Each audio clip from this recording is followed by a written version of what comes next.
I get that many people were heartbroken the day that the birthplace of the Teenage Mutant Ninja Turtles, Mirage Studios, closed down after many years of dormancy.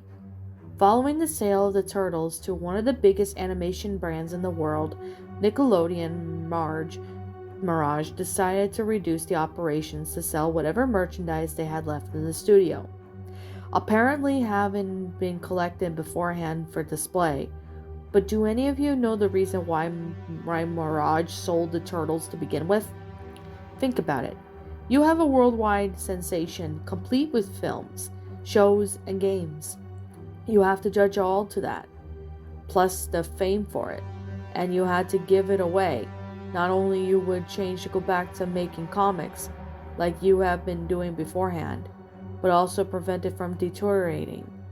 But there would be a few repercussions at least. If the Turtles had a place where they had more recognition than any other brand, Northampton May would have been able to be it. They were everywhere in town. Murals and graffiti would feature around them, and everybody knew about them. They knew they mentioned on TMNT shows. It had been like some kind of idol to the town. The creators Kevin Eastman and Peter Lard are treated like celebrities. Of course, there had to be some flaws, such as the beloved franchise.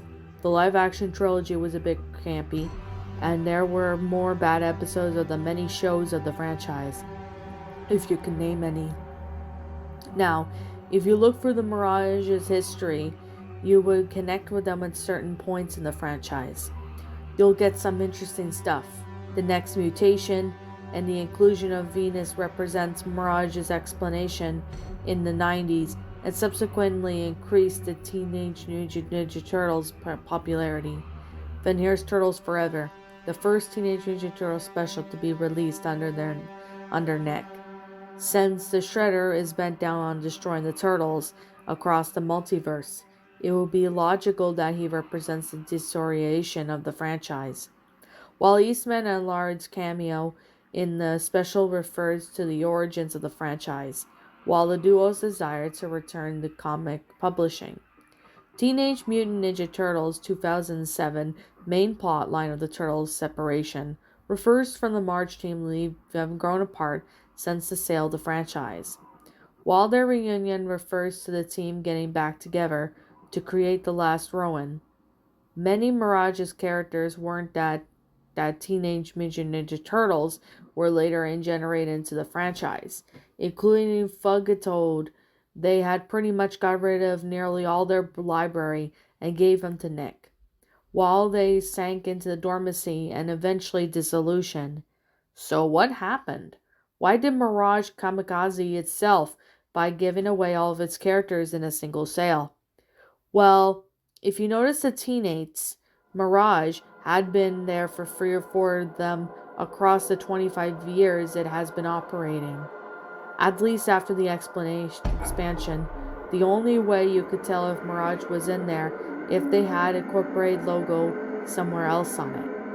One of them being noticeable offices were white, 3-story building in the town in the middle of the housed AT&T store.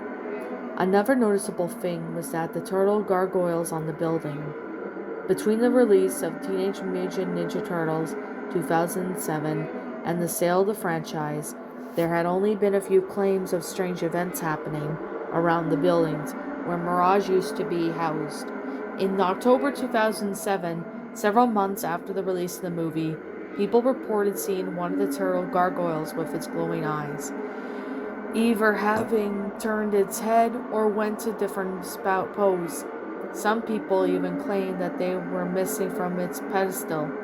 There was even numerous sightings of figure who appeared in the Roadhouse Plaza. Another Mirage attendant, it almost looked like a familiar visage of Melishalenko, judging by his orange and nunchucks. The according speech reports it had been different from what you would expect. The witnesses could not see much due to being nighttime, and that Mikey was seen in the distance. but from what they could tell, his arms were longer and thinner. His fingers were sharpened claws, and his mouth was open while he was taking a deep breath, revealing sharp teeth that looked like tiger fangs. No casualties or injuries were reported from that night, since the people claimed he just walked around the plaza before leaving. Across the span of 2 years leading up to the 25th anniversary and eventually Nick's purchase of the franchise, multiple other events began sprouting up, all of which were reported after the Mirage offices. They often involved Mikey in some way.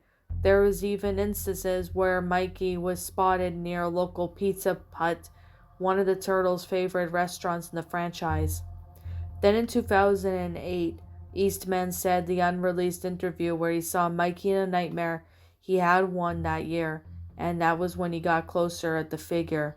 The mask was no longer cloth, but rather a piece of flesh stitched onto the space around his eyes, then painted orange.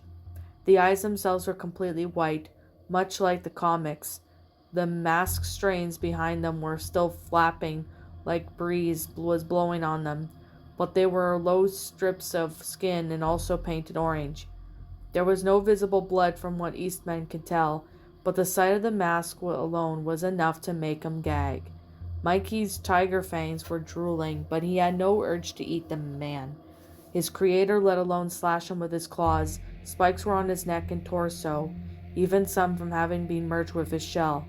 Eastman stated that Mikey told him that he and several other turtles had become too powerful for him to handle, and he must give him off to someone else. He stated that Nickelodeon is the perfect candidate for the job, since Jetix was merged into Disney.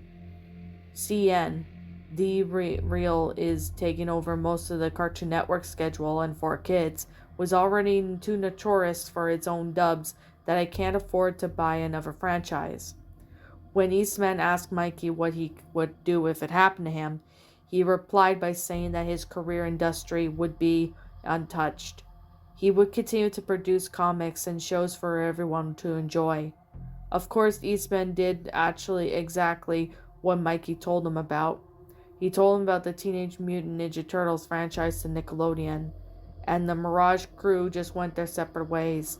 After that, the phenomenon cannot be undone through the dumbass executives weaving their way into business or other reasons. However, there is something I cannot understand regarding what Mikey said about continuing to produce the comics and shows. If he can't get his hands on a copy of The Last Ronin, then maybe he and Eastman can negotiate a deal with Nickelodeon to try and revive Mirage Studios' brand. After all, they did make a new comic series called Reborn, didn't they? What's up, my pretties? It's the Lion Queen here. I want to appreciate you all for tuning into this video, and I do appreciate you guys supporting my video by giving this video likes and stuff. If you really enjoyed this video, be sure to leave a like, comment and subscribe if you're new, ring the bell for notifications to when I upload so that way you guys will get updated for whenever I upload. If you want to follow me on Twitter or DeviantArt, feel free to leave a follow on those if you are interested in following me on those socials. If you want to support my backup channel, known as Ms. Dark Shigo, feel free to subscribe to it, as a link to that will also be in the About page section. And with that being said, and that being the case, thank you so much for watching, my pretties, and as always, stay pretty.